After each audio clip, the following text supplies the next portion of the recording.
दोस्तों, इस पार्ट में आपका स्वागत है। ठीक है, ये जो मैं वीडियो बना रहा हूँ ये बनेगी हमारी environment and sustainable development. 1 mark का जो क्वेश्चन आता है, 1 मार्क क्वेश्चन होते हैं, वो बना रहे हैं हम। ठीक है, ज़्यादा क्वेश्चन नहीं है, तकरीबन इस वाले जो है इसमें 20 क्वेश्चन मैंने यहाँ पे लिखे हैं। फटाफट से देख लेते हैं। सबसे पहले देखो क्या है, ozone depletion refers to the phenomenon of reduction in the amount of ozone in the क्या स्ट्रेटोस्फेयर। ठीक है ना, ये आपको याद रखना होगा ये वाला पॉइंट। तो हमने क्या पढ़ा कि ozone depletion refers to the phenomenon of reduction in the amount of ozone. ठीक है ना, in the amount of ozone in the stratosphere. ठीक है, ये फिलअप वाला क्वेश्चन है। आगे देखते हैं, या फिर टिक मार्क में भी आ सकता है। आगे, when was the central pollution control board, यानी सीपीसीबी भी बोल देते हैं, तो आपको उसकी फुल फॉर्म भी याद रखनी है। ठीक है, सीपीसीबी सेटअप कब हुआ था? 1974 में सेटअप हुआ था आपका। आगे, how many industrial categories have been identified as significantly polluting by the CPCB. तो 17 जो है इसको डिफाइन किया गया था। ये आपको याद रखना। नंबर कितना है? 17 नंबर है यहाँ पे। ठीक है, टोटल नंबर कितने हैं? 17 है। मॉडर्न कॉन्सेप्ट ऑफ डेवलपमेंट अगर हम बात करें तो किसकी बात करते हैं? सस्टेनेबल डेवलपमेंट, ऐसा डेवलपमेंट जो कि कायम रहे आगे तक। उसके बाद India heavily depends on, India heavily किस पे डिपेंड है? Thermal and hydro power plants पे। किस पे? थर्मल और हाइड्रो पावर प्लांट्स पे। आगे, UN conference on climate change held in, एक यूएन कॉन्फ्रेंस हुई थी, वो कहाँ पे हुई थी? जापान में हुई थी, 1997 में हुई थी। ठीक है, resulted in an international agreement to fight global warming which called for reductions in emissions of green house gases by the industrialised nations. ठीक है, तो यहाँ पे ये कहाँ पे हुआ था? जापान में हुआ था। ठीक है, 1997 में। 7वां पॉइंट पढ़ते बच्चे, give 2 examples of over use of resources. तो 2 एग्जाम्पल इसके ये, एक तो एक्सेसिव, क्या है? Excessive tree falling. ये फैलिंग मतलब बच्चे कटाई होता है, क्या होता है? यानी ट्री को काटना होता है। एक्सेसिव क्या है? Tree falling. और यहाँ पे है excessive exploitation of fossil fuels. ठीक है, फॉसिल फ्यूल्स। ठीक है, तो ये 2 एग्जांपल्स है आपके ओवर यूज ऑफ रिसोर्सेज के।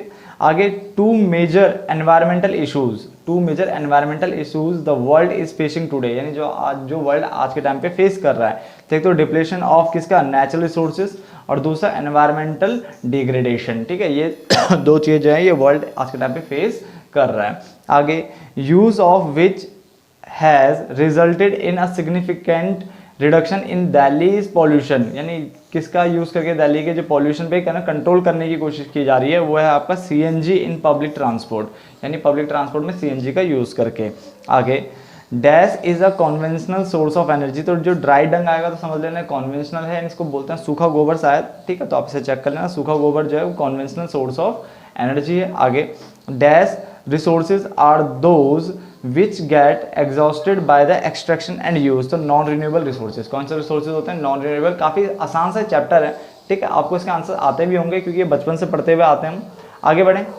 ठीक है, तो अगला पॉइंट आ रहा है आपके पास, पॉइंट नंबर 12 देखो, the absorptive capacity of the environment is the ability to absorb क्या? डिग्रेडेशन। ठीक है, आगे बढ़ते हैं। Global warming is caused due to increase in green house gases through burning of fossil fuels and deforestation. Done.